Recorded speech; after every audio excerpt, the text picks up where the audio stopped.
ಅಸ್ಸಾಂ ವಿಧಾನಸಭಾ ಚುನಾವಣೆಯ ರಣಕಹಳೆ ಮುಳುಗಿದೆ. ಅಧಿಕಾರ ಉಳಿಸಿಕೊಳ್ಳುವಂತ ತವಕದಲ್ಲಿರುವಂತಹ ಬಿಜೆಪಿ ಇದೀಗ ಅಭ್ಯರ್ಥಿಗಳ ಆಯ್ಕೆ ಮಾಡಿದ್ದು ಮೊದಲ ಪಟ್ಟಿ ಬಿಡುಗಡೆ ಮಾಡಿದೆ. 88 ಅಭ್ಯರ್ಥಿಗಳ ಮೊದಲ ಪಟ್ಟಿಯನ್ನು ಬಿಡುಗಡೆ ಮಾಡಿದ್ದು ಮುಖ್ಯಮಂತ್ರಿ ಹಿಮಂತ ಬಿಸ್ವಾ ಶರ್ಮಾ ನಿರೀಕ್ಷೆಯಂತೆಯೇ ಜಲಕ್ಷರಿ ಕ್ಷೇತ್ರದಿಂದ ಮತ್ತೊಮ್ಮೆ ಕಣಕ್ಕಿಳಿಯಲಿದ್ದಾರೆ. ಹಿಮಂತ ಬಿಸ್ವಾ ಶರ್ಮಾ ನಾಯಕತ್ವದ ಬಿಜೆಪಿಗೆ ಆನೆ ಬಲ ಬಂದಿದ್ದು ಈ ಬಾರಿ ಮೊದಲ ಪಟ್ಟಿಯಲ್ಲಿ 88 ಕ್ಷೇತ್ರಗಳಿಗೆ ಅಭ್ಯರ್ಥಿಗಳನ್ನು ಘೋಷಿಸುವಂತದರ ಮೂಲಕ ವಿರೋಧ ಪಕ್ಷಗಳಿಗಿಂತ ಕೇಸರಿ ಪಾಳೆಯ ಒಂದು ಹೆಜ್ಜೆ ಮುಂದಿದೆ.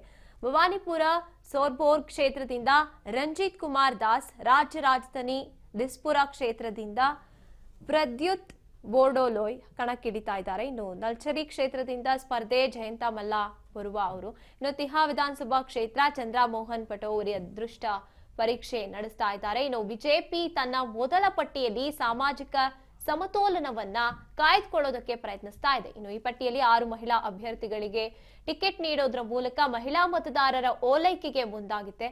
ರಾಮಕೃಷ್ಣ ನಗರದಿಂದ ಬಿಹೋಯ್ ಮಾಲಕರ್, ಇನ್ನು ಬಿಹ್ಪುರಿಯಾದಿಂದ ಭೋಪೇನ್ ಕುಮಾರ್ ಬೋರಾ ಮತ್ತೆ ಪಥರ್ಕಂಡಿಯಿಂದ ಕೃಷ್ಣೇಂದು ಪಾಲ್ ಅವರಿಗೆ ಟಿಕೆಟ್ ಅನ್ನು ಖಚಿತಪಡಿಸಲಾಗಿದೆ. ಹಿರಿಯ ನಾಯಕ ಅಶೋಕ್ ಸಿಂಗಾಲ್ ಅವರು ದೇಕಿಯಾ ಜಿಲ್ಲೆಯಿಂದ ಕಣಕ್ಕಿಳಿತಾ ಇದ್ದಾರೆ.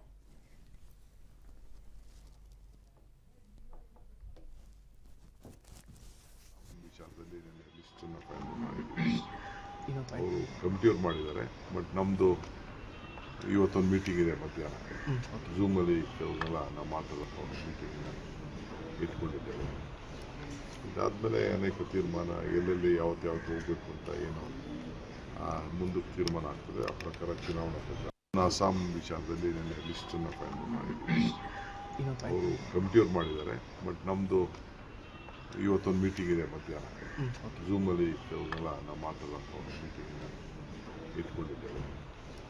ಇದಾದಮೇಲೆ ಅನೇಕ ತೀರ್ಮಾನ ಎಲ್ಲೆಲ್ಲಿ ಯಾವತ್ತು ಹೋಗಬೇಕು ಅಂತ ಏನು ಮುಂದಕ್ಕೆ ತೀರ್ಮಾನ ಆಗ್ತದೆ. ಆ ಪ್ರಕಾರ ಚುನಾವಣಾ ಪ್ರಚಾರ ಅಸ್ಸಾಂ ವಿಚಾರದಲ್ಲಿ